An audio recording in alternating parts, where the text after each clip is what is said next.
भाई जो गुरु वचन पे डट गे, कट गे फंद 84 के। पारक के अंग की वाणी नंबर 385 से 391। अब आदरणीय गरीबदास जी ने किस प्रकार से परमेश्वर के कलयुग में अवतरित होने की लीला को अपनी अमर वाणियों में शामिल किया है। गरीब कोई कहे वरुण धर्म राय है, कोई कोई कहे ईस, 16 कला सुबान गति, कोई कहे जगदीश। अब जैसे ही नीरू और नीमा कबीर परमेश्वर जी को जो लीला करने के लिए काशी में प्रकट हुए थे, और उन्होंने नीरू और नीमा को जो द्वापर युग में भगत सुदर्शन सुपच के माता पिता वाली आत्मा थे, उनके घर में आकर परमात्मा ने लीला करनी थी। जब जुलाहों की झोपड़ी में वो आए तो उस समय पूरी दुनिया उलट पड़ी, यानी काशी के लोग उलट पड़े, देखने के लिए चर्चा का विषय बन गया। और क्या कहने लगे परमात्मा को देखकर, उनके नूर को, उनके तेज को देखकर। कोई कहे वरुण धर्मराय है, कोई कहते ये तो भाई वरुण देव है, वरुण देव। कोई कहे भाई ये तो धर्मराय है, और कोई कहता ये तो ईश है, यानी भगवान ही आया है। 16 कली शुभान गति, कोई कहे जगदीश कि ये तो साक्षात भगवान विष्णु ही धरती पर उतर आए हैं। गरीब भक्ति मुक्ति ले उतरे, मेटन तीनों ताप, मोमिन के डेरा लिया, कह कबीरा बाप। देखो कैसी लीला करता है परमात्मा। गरीब भक्ति मुक्ति ले उतरे। कबीर परमात्मा 650 साल पहले सतलोक से कंप्लीट वे ऑफ वर्शिप यानी भक्ति लेकर उतरे, और भक्ति देकर फिर हमारे को मुक्ति करवाने के लिए परमात्मा धरती पर उतरे। और मेटन तीनों ताप, तीनों ताप का कष्ट जो यहां हम सभी झेल रहे हैं, दैविक, देहिक और आध्यात्मिक, ये 3 ताप होता है जिसके कारण सभी यहां पर दुखी हैं। तो अपनी सच्ची भक्ति, सच्ची इबादत देकर वो कबीर अल्लाह, अल्लाहू अकबर 650 साल पहले धरती पर उतरे थे हमारे कष्टों को समाप्त करने के लिए। और मोमिन के डेरा लिया, कह कबीरा बाप। और उस मुसलमान दंपत्ति के घर पर परमात्मा ने डेरा लिया, यानी वहां आकर परमात्मा ने अपनी लीला करनी थी। और कहे कबीरा बाप, और सारी सृष्टि का बाप वो अल्लाहू कबीर, और उस मुसलमान को, उस मोमिन को, नीरू को अपना बाप कहकर पुकार रहा है। ये परमात्मा इस प्रकार से अपना ज्ञान समझाने के लिए कैसी कैसी अजब गजब लीला करते हैं। सारी सृष्टि का बाप और एक 2 कोटि के जीव को अपना बाप कहकर पुकार रहा है, उसको भक्ति करवाने के लिए। गरीब दूध न पीवे न अन्न बखे, नहीं पलने झूलंत, अधर अमान ध्यान में, कमल कला फूलंत। अब वो उनको खाना खिलाने का प्रयास करें, ना परमात्मा कोई अन्न का दाना खा रहे, ना कोई दूध पी रहे, उसको फैला देते परमात्मा वापस जैसे तैसे करके। क्योंकि परमात्मा ने तो वेदों में लिखी हुई अपनी उस महिमा को पूर्ण करना था, साबित करना था। परमात्मा ने तो कवारी बछिया का दूध पीना था, इसलिए जो दूध मांग मांग कर लाए थे नीरू नीमा उनको पिलाने के लिए, परमात्मा किसी न किसी बहाने से उनको हाथ से उनको नीचे गिरा देते, और ना कुछ खाना खा रहे थे परमात्मा।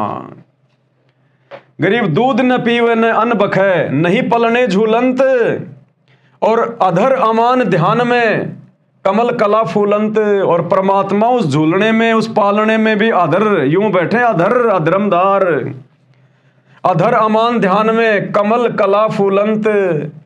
और ना कुछ खाने पीने के बावजूद भी परमात्मा की सेहत पे कोई फर्क नहीं पड़ रहा, बिल्कुल कमल के फूल की तरह परमात्मा स्वस्थ। गरीब कोई कहे छल ईश्वर नहीं, कोई किन्नर कहलाए, कोई कहे गण ईस का, ज्यों ज्यों नीमा मात रिसाए। अब कोई कह रहा भाई ये तो भगवान उतरा है, कोई कहता ये तो देवता है, कोई कहता ये किन्नर है। सब लोग परमेश्वर को उपमा दे रहे हैं अपने अपने हिसाब से। अब उन सब की इस प्रकार की बातें सुनकर नीमा बड़ी चिंतित हो गई और कह रही है कि तुम मेरे बच्चे को नजर लगाओगी क्या तुमने कभी कोई बच्चा नहीं देखा क्या? आज से पहले तुम सब लोग आ गए देखने के लिए, मेरे बच्चे को तुम नजर लगाओगी। यानी माता जो है उन सब की बातें सुनकर दुखी भी हो रही थी और थोड़ा उनसे नाराज भी हो रही थी। गरीब काशी में अचरज भया गई जगत की नींद, ऐसा दुल्ला उतरे जो कन्यावर बींद। जैसे कोई किसी लड़की से शादी करने के लिए जो वर आता है, उस प्रकार से दुनिया उनको देखने के लिए आ रही है, कबीर परमात्मा को, उनके शिशु रूप को देखने के लिए, बातें सुन सुन के कि ऐसा बच्चा ना कभी देखा ना कभी सुना, भाई चेहरे पे इतना नूर, इतना सुंदर और बिल्कुल बर्फ जैसा सफ़ेद। तो कहते हैं जिस प्रकार गांव में जब कोई वर और शादी के लिए आता अपनी बारात लेकर, और दुनिया उनको देखने के लिए उनको उमड़ती है कि कौन सा है लड़का, कौन सा है लड़का। घर की छतों पर खड़ी होकर औरतें देखती हैं कि लड़का कहाँ है, कैसा है। ऐसे लोग देखने के लिए कबीर परमात्मा को आ रहे हैं काशी वाले। गरीब खलक मुलक देखण गया राजा पर जारीत, जम्बू दीप जहान में उतरे शब्द अतीत। अब राजा तक भी आ गए परमात्मा को देखने के लिए उस समय, और जम्बू दीप जहान में, जम्बू दीप यानी भारत को कहा जाता है जम्बू दीप, उतरे शब्द अतीत यानी वो कबीर परमात्मा भारत देश में अपने शब्द स्वरूपी रूप को लेकर उतरे, और राजा तक भी उनको देखने के लिए आए उनकी महिमा सुन के। गरीब दुनी कहे यो देव है, देव कहत है ईश, ईश कहे पार ब्रह्म है, ये पूर्ण विश्व बीस। अब दुनिया तो कबीर परमात्मा के इस नूरी रूप को देखकर, उनकी शोभा को देखकर कह रही है कि ये कोई देव है, ये कोई देवता उतरा है ऊपर से।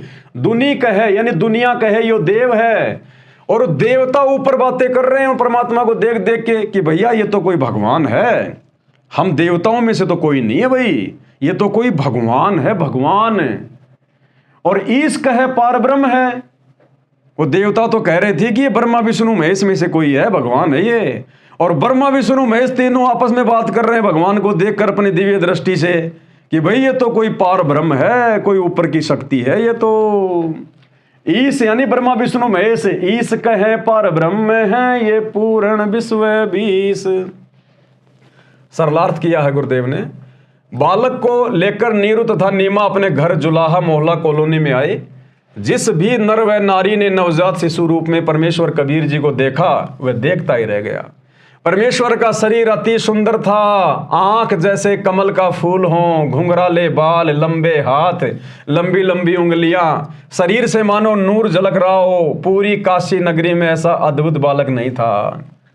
जो भी देखता वही अन्य को बताता कि नूर अली को एक बालक तालाब पर मिला है, आज ही उत्पन्न हुआ शिशु है, डर के मारे लोकलाज के कारण किसी विधवा ने डाला होगा। बालक को देखने के पश्चात उसके चेहरे से दृष्टि हटाने को दिल नहीं करता, आत्मा अपने आप खिंची जाती है। पता नहीं बालक के मुख पर कैसा जादू है, जैसे आज आप और हमारी दृष्टि अपने पूज्य गुरुदेव भगवान के चेहरे से नहीं हटती है। आज हमारे गुरुदेव भगवान, देखो भाई और बहनों, जब हमें ज्ञान से इस बात का पता चलेगा, जब हमारी ज्ञान वाली आंखें खुलेंगे ना, तब हमें पता चलेगा वास्तव में संसार में सुंदर कौन है। सतगुरु सुंदर रूप अपारा और सतगुरु तीन लोक से न्यारा। सतगुरु से बढ़कर संसार में दूसरा कोई सुंदर नहीं है। तो जब हमारी ज्ञान वाली आंखें खुलेंगी, तब हमें हमारे गुरुदेव भगवान के अतिरिक्त बेटा बेटी भाई बंधु रिश्तेदार दुनिया की कोई भी औरत कोई भी पुरुष हमें सुंदर नजर नहीं आएगा। बाकी तो सब मिट्टी के पुतले हैं, टट्टी पेशाब के कोथड़े हैं। असल में सतगुरु ही नूरी होता है, तेज पुंज युक्त होता है। सतगुरु से सुंदर फिर हमारे को दुनिया में कोई अपना भी दिखाई नहीं देगा, जिसको हम अपना मान रहे हैं अज्ञानता में। तो उस समय सारी दुनिया को वो कबीर परमात्मा ही सुंदर नजर आ रहा था, और थे भी सुंदर परमात्मा। और आज भी वही कबीर परमात्मा धरती पर हैं, और आज भी उतने सुंदर हैं। उन लोगों की नजरों से देखो जो लोग आज उनके भगत हैं, उनके शिष्य हैं, उनकी ज्ञान वाली दृष्टि से देखो। सतगुरु रामपाल जी परमेश्वर, इस कबीर अल्लाह के अलावा दूसरा कोई सुंदर धरती पर नहीं है। और आने वाले 2028 के बाद ये पूरी दुनिया को इनके अलावा कोई सुंदर दिखाई भी नहीं देगा कोई। पता नहीं बालक के मुख पर कैसा जादू है, पूरी काशी परमेश्वर के बालक रूप को देखने को उमड़ पड़ी। 2028 के बाद, क्योंकि युग परिवर्तन का दौर चल रहा है, 2028 युग परिवर्तन की वो डेट है। उसके बाद आप देखना पूरी दुनिया कैसे सतगुरु रामपाल जी के चरणों में उमड़ेगी, कैसे इनके दर्शनों के लिए पूरी दुनिया लालायित हो जाएगी। किलोमीटर किलोमीटर लंबी लाइनें लगेंगी, लेकिन दर्शन दुर्लभ होंगे। दर्शन स्त्री पुरुष झुंड के झुंड बनाकर मंगल गान करते हुए नीरू के घर बच्चे को देखने आए।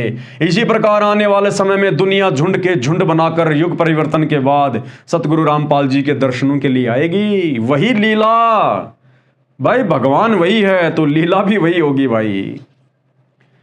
बच्चे कबीर परमेश्वर को देखकर कोई कह रहा था ये बालक तो कोई देवता का अवतार है, कोई कह रहा था ये तो साक्षात विष्णु जी ही आए लगते हैं, कोई कह रहा था ये भगवान शिव ही अपनी काशी नगरी को कृतार्थ करने को उत्पन्न हुए हैं, कोई कह रहा था ये तो किन्नर का अवतार है, कोई कह रहा था ये पितर नगरी से आया है। ये सब वार्ता सुनकर नीमा अप्रसन्न होकर कहती थी कि मेरे बच्चे के विषय में कुछ मत कहो, हे अल्लाह मेरे बच्चे की इनकी नज़र से रक्षा करना।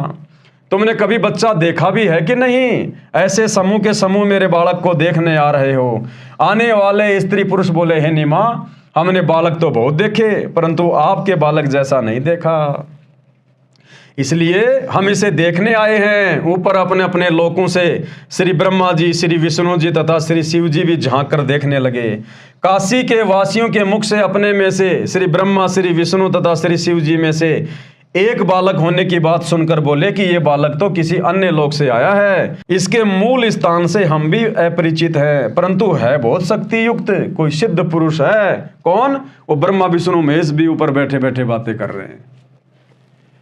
शिशु कबीर परमेश्वर का नामांकन। अब कबीर परमात्मा का जब नाम रखने का समय आया तो उस समय काजी लोग अपनी कुरान उठाकर लेकर आ गए कि भैया ये तो मुसलमान बन गए थे, अब नाम तो हम रखेंगे। और नाम रखने के लिए क्यों गए? 2 पैसे के लालच में। उधर से वो पंडित लोग भी आ गए अपने पोथी फानी उठा के कि भाई हो सकता है थोड़ी बहुत दान दक्षिणा हमें भी मिल जाए, क्योंकि पहले वो हिंदू थे, जबरदस्ती उनको मुसलमान बनाया। तो परमेश्वर का नाम रखने के लिए आ गए। अब उसके बाद परमात्मा ने फिर क्या अद्भुत लीला दिखाई, जब वो काजी मुल्ला परमेश्वर की उनको मुसलमान समझकर उनकी सुन्नत करने लगे, उनकी मुसलमानी करने लगे, तो कबीर परमेश्वर ने क्या चमत्कार दिखाया। परमेश्वर ने 5-5 लिंग प्रकट कर लिए, 5-5, और बच्चे रूप में, शिशु रूप में बोले कि हे काजी सुन्नत करनी है तो 5 की करना, 1 की मत करना। अब वो मुसलमान तो उसी समय छोड़ छाड़ के कुरान और अपने उस्त्रे आस्त्रे छोड़ के भाग गए, वहीं पे डर गए कि ये तो कोई प्रेत है, कोई भूत है, कोई छलावा है। और भी बहुत सारे चमत्कार इसके साथ में। जब वो परमेश्वर का नाम रखने लगे तो कुरान शरीफ में जहां भी उनकी उंगली जाए वहीं पर कबीर कबीर कबीर, अंत में पूरी कुरान में कबीर कबीर कबीर कबीर हो गया। अब वो काजी तो कुरान को वहीं पटक के भाग गए, किसने तो हमारी कुरान भी खंडित कर दी। तो भाई और बहनों, ये क्या लीला थी परमात्मा की, जब कबीर परमेश्वर अल्लाह ताला कबीर जी, अल्लाह कबीर 650 साल पहले बनारस के काशी में आए थे, और जब मुसलमान उनका नामांकन करने आए तो क्या अद्भुत लीला दिखाई परमात्मा ने। इसका जिक्र हम कल रात्रि 8 बजे करेंगे। तब तक गुरुदेव भगवान हम सबको आज्ञा दे, इजाज़त दे, सद्बुद्धि दे, आशीर्वाद दे। बंदी छोड़ अल्लाह कबीर सतगुरु रामपाल जी भगवान की जय हो।